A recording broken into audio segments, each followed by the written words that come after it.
Students, आज जो है हम द्रव्य की संरचना इस पाठ का अध्ययन करने वाले हैं। ठीक है, चलिए आते हैं।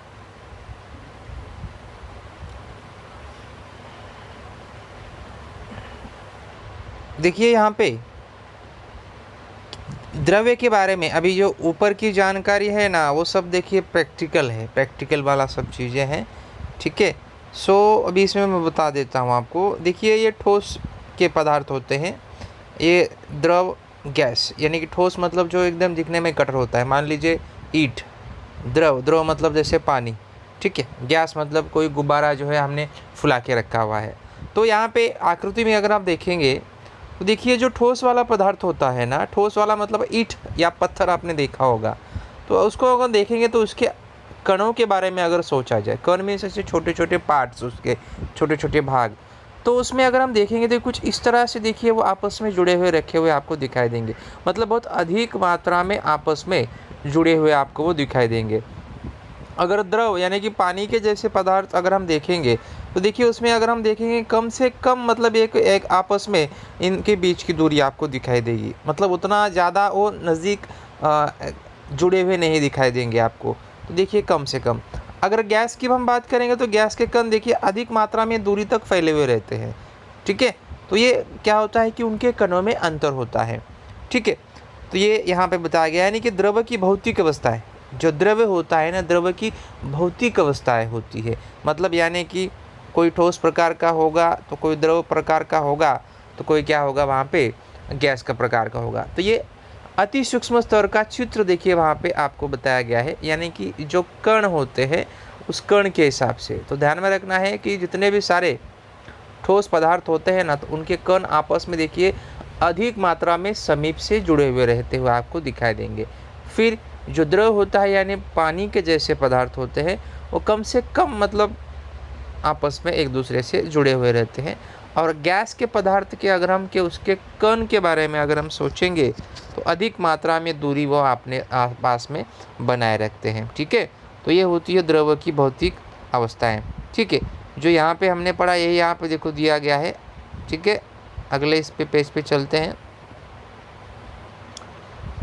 अभी देखिए होता क्या है, कुछ जानकारी वहाँ पे दी गई है कि द्रव की जो भौतिक अवस्थाएं होती है, यानी कि जो ठोस, द्रव और गैस। ठीक है, तो वहाँ पे देखिए प्रवाहिता, दृढ़ता, ढलनशीलता या प्रत्यास्थता कितनी होती है। जैसे ठोस होना है वो तीनों का अवस्था में दृढ़ होता है, ढलनशील होता है और प्रत्यास्थ भी होता है।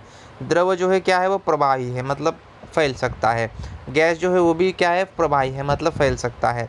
और देखिए उसका आयतन, आकार, संपीड़ितता, अंतर परमाणुक बल और कण के बीच की दूरी कैसे होती है बताया गया। ठोस की अगर हम बात करेंगे तो उसका आयतन निश्चित होता है। आयतन मीन्स जो उसका क्षेत्रफल हो वो फैलता वगैरह नहीं है। ऐसे कि आकार जो है मतलब उसमें क्या है कि निश्चित होता है, फिक्स होता है। संपीड़ितता मतलब उसके ऊपर हम दाब अधिक मात्रा में नहीं दे सकते, उतना ही जैसा उतना ही रहेगा, मतलब दाब दे के उसको फैलाया जाए ऐसा नहीं हो सकता है। ठीक है, अंतर परमाणुक बल देखिए बहुत शक्तिशाली होता है। अंदर से जो कण एक दूसरे से जुड़े रहते हैं ना, बहुत अधिक शक्तिशाली होते हैं। और कणों के बीच की दूरी एकदम कम से कम होती है। द्रव की अगर हम बात करेंगे तो प्रवाही होता है, उसका आयतन भी निश्चित होता है, आकार उसका अनिश्चित होता है। यानी कि देखो पानी को अगर आप ग्लास में रखेंगे तो आकार बदल जाएगा, और ज़मीन पर डाल देंगे तो उसका आकार अधिक मात्रा में बढ़ जाएगा, यानी वो अनिश्चित होता है। संपीड़ितता मीन्स बहुत कम, क्योंकि उसके ऊपर दाब हम दे ही नहीं सकते हैं। अंतर परमाणुक बल देखिए मध्यम होता है, क्योंकि कण उसके थोड़े से फैले हुए रहते हैं। और कण के बीच की दूरी अगर हम देखेंगे तो मध्यम के हिसाब से होगी। और लास्ट में देखिए जो गैस होगा, तो गैस में देखिए वहाँ पे आपको ये प्रवाही होता है, उसका आयतन भी कोई निश्चित नहीं होता है, आकार भी देखिए अनिश्चित होता है, जैसा भरेंगे वैसा वो भरने लगता है। यानी कि देखो अगर किसी पाइप में भरेंगे, किसी टंकी में भरेंगे, किसी गुब्बारे में भरेंगे, तो उसका भी आकार जैसे हम भरेंगे, जैसे उसका स्थान रहेगा उसके हिसाब से उसका आकार बदलता रहता है। संपीड़ितता की बात करेंगे तो उच्च, मतलब अधिक मात्रा में उसको दाब दिया जा सकता है। जैसे आपने किया होगा कि जो ट्यूब में देखो, जो टायर का गाड़ी का ट्यूब होता है ना, उसमें हवा भरते हो कैसा फूलने लगता है, अधिक मात्रा में दाब हम दे सकते हैं। अंतर परमाणुक बल सबसे कम होता है। और कण के बीच की दूरी मतलब सबसे ज़्यादा अधिक होती है, मतलब बहुत दूर दूर तक वो कण आपस में क्या रहते हैं, फैले हुए रहते हैं। ठीक है, ये मतलब उसका ऐसे कुछ गुणधर्म वहाँ पे बताए गए हैं, बस हमको ध्यान में रख लेना है। आगे चलते हैं नीचे। देखिए द्रव्य का वर्गीकरण करने की देखिए दूसरी पद्धति है। इस पद्धति में द्रव्य की रासायनिक संरचना यह मापदंड उपयोग में लाया जाता है। द्रव्य के सूक्ष्म कण एक समान है या अलग है और वे किससे बने, इस आधार पर देखिए द्रव्य के तत्व, यौगिक और मिश्रण ऐसे 3 प्रकार बनते हैं। ये तो हमने पिछली कक्षा में यानी 7वीं में ही पढ़ा है। किसी तत्व या किसी यौगिक से सभी अति सूक्ष्म कण एक जैसे होते हैं, लेकिन मिश्रण के सूक्ष्म कण ये 2 या 2 से अधिक प्रकार के हो सकते हैं। मतलब देखिए वो होता क्या है कि द्रव्य के जो कण होते हैं एक समान है या अलग है। क्या बोला जा रहा है वहाँ पे, मतलब जो भी द्रव्य है ना उसके कण समान है या अलग अलग है, उसके हिसाब से हम तत्व, यौगिक और मिश्रण के बारे में हम मतलब उसमें वर्गीकृत कर सकते हैं, उसका वर्गीकरण कर सकते हैं। तो जैसे यौगिक के अति सूक्ष्म कण क्या होते हैं, एक जैसे होते हैं, लेकिन और मिश्रण की बात करेंगे तो सूक्ष्म कण ये देखिए 2 या 2 से अधिक प्रकार से बने हुए रहते हैं। ठीक है। सो तत्व के देखिए सूक्ष्मतम कण में एक ही प्रकार के परमाणु होते हैं। देखिए तत्व मतलब जैसे आपको पता होगा सोना, चांदी, लोहा, तांबा, ये सब जो होता है ना ये तत्व बोलते हैं। अभी सोना चांदी तो आपको पता ही है, तो सोना चांदी को हम तत्व बोलते हैं, वैज्ञानिक भाषा में उसको तत्व बोलेंगे। ठीक है। तो देखिए तत्व के सूक्ष्मतम कण के एक ही प्रकार के परमाणु जैसे होते हैं। जैसे ऑक्सीजन के प्रत्येक अणु में देखिए ऑक्सीजन के 2 परमाणु जुड़ी हुई स्थिति में होते हैं, और यौगिक के सूक्ष्मतम कण 2 या 2 से देखिए अधिक प्रकार के एक अणु से जुड़कर बने रहते हैं। जैसे देखिए पानी के प्रत्येक अणु में हाइड्रोजन के 2 परमाणु ऑक्सीजन के परमाणु से जुड़ी हुई स्थिति में आपको दिखाई देने लगते हैं। बाकी सब देखिए वहाँ पे नीचे उदाहरण दिए गए हैं। तो 6.4 में देखिए वहाँ पे एक वो आकृति बताई गई है जिसमें हमें समझ लेना है। पूरा डिटेल्स में हम लोग समझ लेते हैं कि जो तत्व होता है, देखिए नाइट्रोजन N2 के अणु, ऑक्सीजन के अणु, तो तत्व होता क्या है। देखिए तत्व का घटक पदार्थ एक ही होता है और वह अर्थात स्वयं वह तत्व, मतलब ये जो तत्व होता है ना कोई और नहीं होता है बल्कि वो स्वयं खुद होता है, उसमें किसी अन्य प्रकार का पदार्थ वहाँ पे मिश्रित होता नहीं है। मान लो N है तो वो वहाँ पे N के ही अणु होंगे, यानी कि नाइट्रोजन। यहाँ पे ऑक्सीजन है ना तो ऑक्सीजन के ही अणु होंगे। तत्वों के सभी परमाणु अणु जैसे कैसे होते हैं, एक समान होते हैं, बिल्कुल भी वहाँ पे भिन्नता आपको दिखाई देगी नहीं। और देखिए आगे, तत्व के अणु में स्थित सभी परमाणु एक समान और एक दूसरे से रासायनिक बंधों से जुड़े रहते हैं। अभी देखो ये एक दूसरे से कैसे, चाहे नाइट्रोजन हो चाहे ऑक्सीजन हो, ये क्या होते हैं पता है, एक दूसरे से रासायनिक बंध से जुड़े हुए आपको दिखाई देने लगेंगे। और फिर लास्ट में देखिए अलग अलग तत्वों के अणु परमाणु अलग अलग होते हैं। अभी देखिए यहाँ पे नाइट्रोजन अलग है, ऑक्सीजन अलग है, और जैसे तत्व होंगे उसके हिसाब से वो अपने हिसाब से वो अलग रहेंगे, लेकिन बाकी सब अगर हम देखेंगे उनका जो पदार्थ होता है या तो परमाणु अणु होते हैं वो एक समान ही होते हैं। यौगिक की अगर हम बात करेंगे, देखिए जैसे कि नाइट्रोजन डाइऑक्साइड है NO2, वहाँ पे नाइट्रिक ऑक्साइड यानी कि NO, ठीक है। उसमें देखिए क्या है, यौगिक का घटक पदार्थ देखिए एक ही और वह अर्थात स्वयं वह यौगिक होता है। यौगिक का घटक देखिए पदार्थ एक ही और वही एक ही अर्थात वह यौगिक होता है, ठीक है। और यौगिक के सभी अणु देखिए समान होते हैं। यौगिक के सभी अणु अगर हम देखेंगे तो एक समान होते हैं, लेकिन यौगिक के अणु के घटक परमाणु 2 या 2 से अधिक प्रकार के और एक दूसरे से रासायनिक बंध से जुड़े हुए रहते हैं। तो यौगिक के अगर अणु की अगर बात करेंगे ना तो परमाणु 2 या 2 से अधिक प्रकार का हो सकता है। ऐसे देखो ना यहाँ पे N है तो दूसरा O है, यानी कि नाइट्रोजन अलग है और ऑक्सीजन अलग है, क्योंकि ये 2 तत्वों से मिलकर बना होता है। यौगिक किससे बना होता है, 2 तत्वों से मिलकर बना होता है। और जो तत्व होता है ना केवल एक ही पदार्थ के अणु से बनता है। ध्यान रखना है आपको, तत्व क्या होता है, एक ही प्रकार के पदार्थ के अणु से बनता है। तो यौगिक कैसा होता है, 2 तत्वों के मिश्रण से बनता है और वो आपस में रासायनिक बंध से जुड़े हुए रहते हुए आपको दिखाई देंगे। फिर यौगिक के घटक तत्वों का अनुपात देखिए निश्चित होता है। तो ये जो अनुपात है ना कि यहाँ पे ऑक्सीजन कितने बार रहेगा, यहाँ पे कितने बार रहेगा, तो ये निश्चित रहता है। उसका जो प्रमाण होता है ना वो अनुपात जो है निश्चित होता है, जितना लेना है उतना रहेगा। और यौगिक के गुणधर्म घटक तत्वों के गुणधर्मों से कैसे होते हैं पता है, वो भिन्न होते हैं। तीसरा हम बात करेंगे मिश्रण। मिश्रण में देखिए यहाँ पे N2 और NO2 का मिश्रण, N2 और O2 का मिश्रण, यानी कि क्या होता है, मिश्रण के घटक पदार्थ 2 या 2 से अधिक तत्व या यौगिक से हो सकते हैं। तो जो मिश्रण होता है ना वो क्या होता है पता है, 2 या 2 से अधिक तत्व भी हो सकते हैं, अधिक यौगिक भी हो सकते हैं। और मिश्रण के अणु देखिए परमाणु 2 या 2 से अधिक प्रकार के हो सकते हैं, या तो 2 हो सकते हैं या 2 से ज़्यादा भी हो सकते हैं। और मिश्रण के घटक अणु देखिए एक दूसरे से भिन्न रासायनिक बंध से जुड़े हुए नहीं होते हैं, एक दूसरे से वो रासायनिक बंध से जुड़े हुए होते हुए आपको दिखाई देंगे नहीं। आगे मिश्रण के घटक पदार्थों का अनुपात देखिए बदल सकता है, तो ये इसका जो अनुपात है ना, ज़रूरत के हिसाब से, आवश्यकता के हिसाब से वहाँ पे अनुपात बदल सकता है। और लास्ट में देखिए मिश्रण में देखिए उसके घटक पदार्थ के गुणधर्म क्या होते हैं, बने हुए रहते हुए आपको दिखाई देंगे।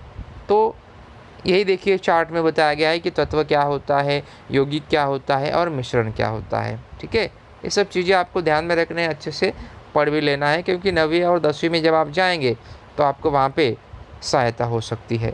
आगे देखिए एक विशेष जानकारी यहाँ पे बताई गई है कि क्या तुम जानते हो, देखिए पानी एक यौगिक है, जो हम पानी पीते हैं ना, पानी यौगिक है। कैसे?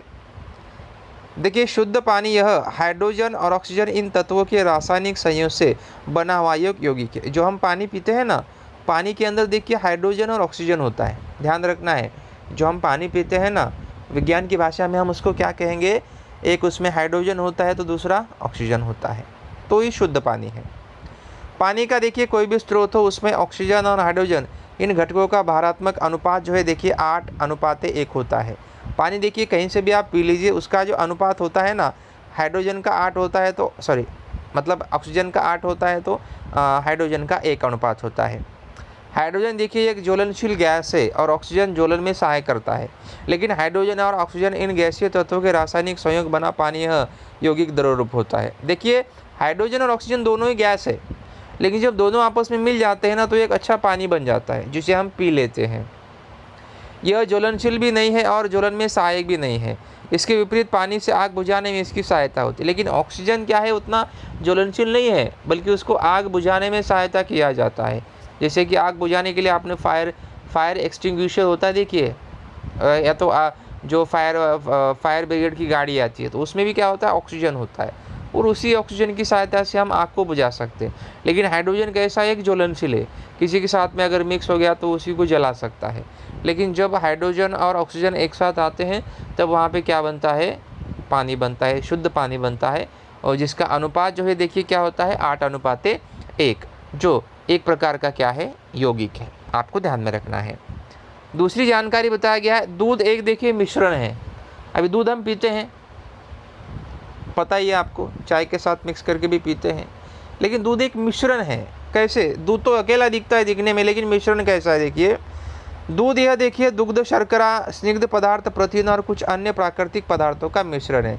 यानी कि दूध देखिए अकेला नहीं है, हमें भले ही दिखता है दूध दूध है, लेकिन उसके अंदर देखिए दुग्ध, शर्करा यानी दूध में रहने वाली शक्कर, स्निग्ध पदार्थ और प्रोटीन, ऐसे 3 पदार्थों से दूध बनता है। यानी कि वो अकेला नहीं है, इसलिए उसे मिश्रण कहा गया है।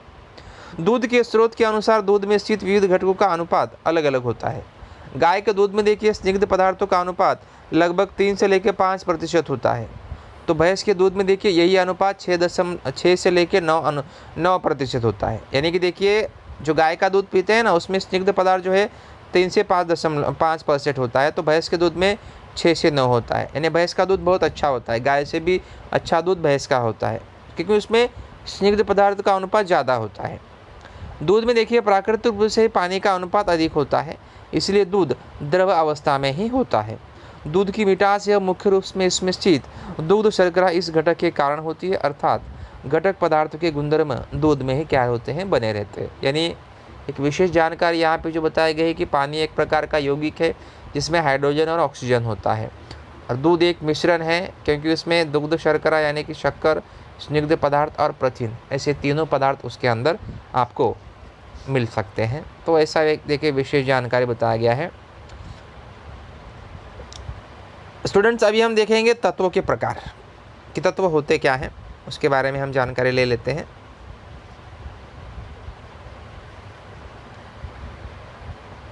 तत्वों के प्रकार में देखिए अभी यहाँ पे जानकारी उतनी तो नहीं दी गई है, लेकिन फिर भी अभी देखिए यहाँ पे एक जानकारी आपको मतलब देखिए चेक कर लेनी है।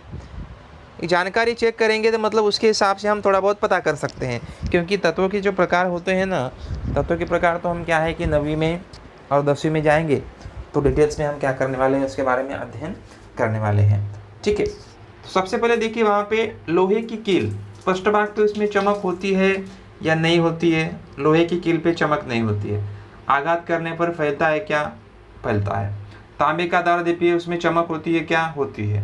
एल्यूमिनियम का तार चमक होती है क्या, होती है। कोयले का टुकड़े पे चमक होती है क्या, नहीं होती है। ठीक है, तो ऐसे कुछ उसके गुणधर्म हैं, तो गुणधर्म के बारे में हमें क्या कर लेना है, जानकारी इकट्ठा कर लेना है। मतलब थोड़ा बहुत हम समझ सकते हैं उसके बारे में, थोड़ी बहुत जानकारी हम लोग ले सकते हैं। ठीक है सारे स्टूडेंट्स, आगे आगे क्या जानकारी दी गई है। अब देखिए, आघात करने पर फैलता है, लोहा फैलता है, तांबा फैलता है, एल्यूमिनियम का तार भी फैलता है और कोयले के टुकड़े हो जाते हैं छोटे छोटे। Sorry students. अब देखिए वहाँ पे ऊपर दिए गए आकृति में देखिए वस्तु क्रमशः लोहा देखिए उसको इंग्लिश में Fe बोलते हैं, तांबा को Cu बोलते हैं, एल्यूमिनियम को Al और कार्बन को C बोलते हैं। उपयुक्त तो 2 परीक्षण प्रत्येक वस्तु पर करने पर प्राप्त निरीक्षण के आधार पर देखिए संलग्न तालिका हमें भर देना है। यानी चमक लाने वाले तत्व, आघात करने पर फैलने वाले, चमकहीन पृष्ठभाग वाले और आघात करने पर टुकड़े में होने वाले, ये सब जानकारी जब हम करेंगे तो कुछ जानकारी देखिए नीचे हमको प्राप्त होगी। देखिए हमने देखा होगा कि चमक यानी चमकहीनता, आघात वर्धता, भंगुरता, ऐसे अलग अलग भौतिक गुणधर्म होते, उनके आधार पर तत्वों का देखिए वर्गीकरण किया जाता है। मतलब जिसमें चमक है, चमक नहीं होती है, जो आघात करने पर फैलता है या टूट जाता है, ऐसे बहुत सारे गुणधर्म होते हैं। तो उन गुणधर्मों के आधार के ऊपर देखिए क्या किया गया है कि प्रारंभ में तत्वों का वर्गीकरण देखिए धातु व अधातु, ध्यान रखना है। जो तत्व होते हैं ना, तत्वों को देखिए 2 प्रकार में वर्गीकृत किया गया, एक है धातु और दूसरा होता है अधातु। इन 2 प्रकार में वर्गीकृत किया जाता था, लेकिन कुछ अन्य तत्वों की खोज होने के बाद देखिए वहाँ पे धातु दृश्य या उपधातु तत्वों का यह और एक प्रकार ध्यान में आया, और तत्वों के इसी प्रकार के बारे में अधिक जानकारी हम धातु और अधातु इस पाठ में करने वाले हैं। तो यही आपको 8वीं में आगे धातु अधातु इसके बारे में डिटेल में एक लेसन ही दिया गया है। तो ये धातु क्या है और अधातु क्या है वो हम अगले लेसन में पढ़ेंगे। ठीक है, अगले लेसन में मीन्स जब ये लेसन आएगा हम नेक्स्ट टाइम उसको ज़रूर पढ़ेंगे। ठीक है,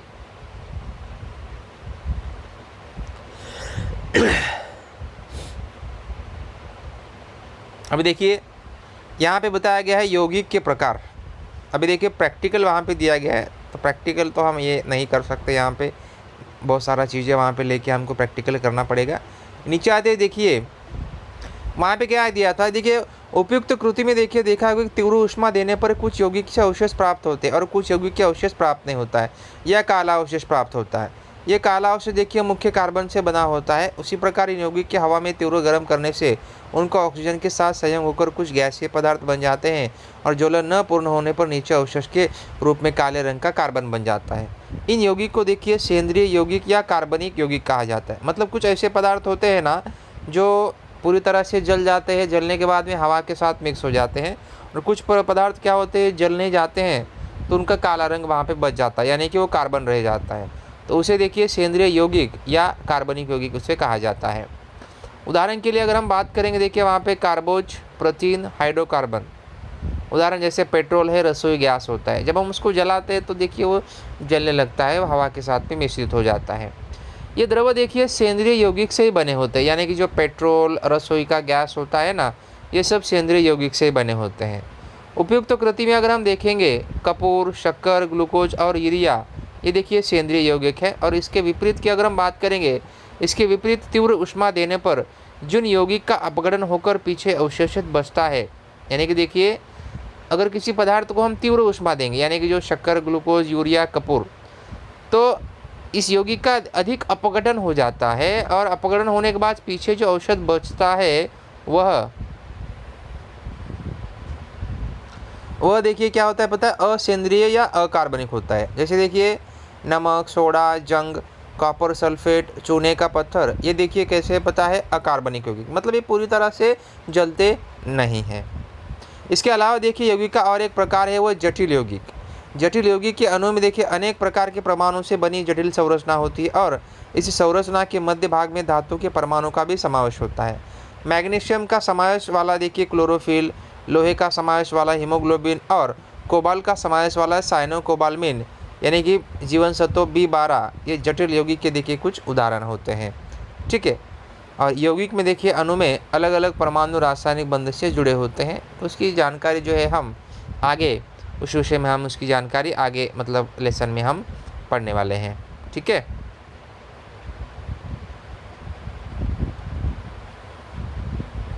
ठीक है स्टूडेंट्स, अभी उसके बाद में देखिए मिश्रण के प्रकार की हम बात करेंगे।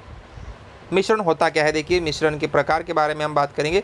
मिश्रण तो इसलिए पहले देखिए हमने पढ़ा था, लेकिन यहाँ पे मिश्रण के प्रकार की बात करते हैं। देखिए एक जैसी संरचना वाले द्रव्य के भाग को देखिए प्रावस्था कहते हैं। मतलब ऐसे द्रव्य होते हैं, ऐसे पदार्थ होते हैं ना जिसकी संरचना एक जैसी होती है, उसको हम कहेंगे प्रावस्था। देखिए हिलाने के पश्चात उपयुक्त कृति में प्रत्येक बीकर में देखिए कितनी प्रावस्थाएं दिखाई देती है, ये तो मतलब प्रैक्टिकल दिया गया है। ठीक है, होता क्या है देखिए जब मिश्रण के सभी घटक मिलकर एक ही प्रावस्था में होते हैं तब उसे समांगी मिश्रण कहेंगे। मतलब अगर कुछ ऐसे पदार्थ होते हैं जिसको एक साथ मिक्स करने पर पूरी तरह से एक दूसरे के साथ में मिल जाते हैं तो उसे हम क्या कहेंगे, समांगी मिश्रण। ठीक है, और जब मिश्रण के घटक दो या अधिक प्रावस्था में विभाजित होते हैं तब हम उसे कहेंगे विषमांगी। यानी जिस पदार्थ में हम जिसको रखेंगे, ठीक है, तो क्या हो जाता है कुछ पदार्थ अलग से हो जाते हैं, मतलब पूरी तरह से मिल नहीं जाते हैं, दो अलग अलग पदार्थ वहाँ पे आपको दिखाई देंगे, तब हम उसको क्या कहेंगे, विषमांगी मिश्रण कहते हैं। विषमांगी मिश्रण मतलब जैसे बेल आप खाते होंगे, मुरमुरे कुरमुरे का बेल खाते हैं, उसमें कांदा वगैरह वगैरह बाकी सब चीज़ें वो अलग दिखाए, मतलब पूरी तरह से अलग है, मिक्स होता है क्या, नहीं।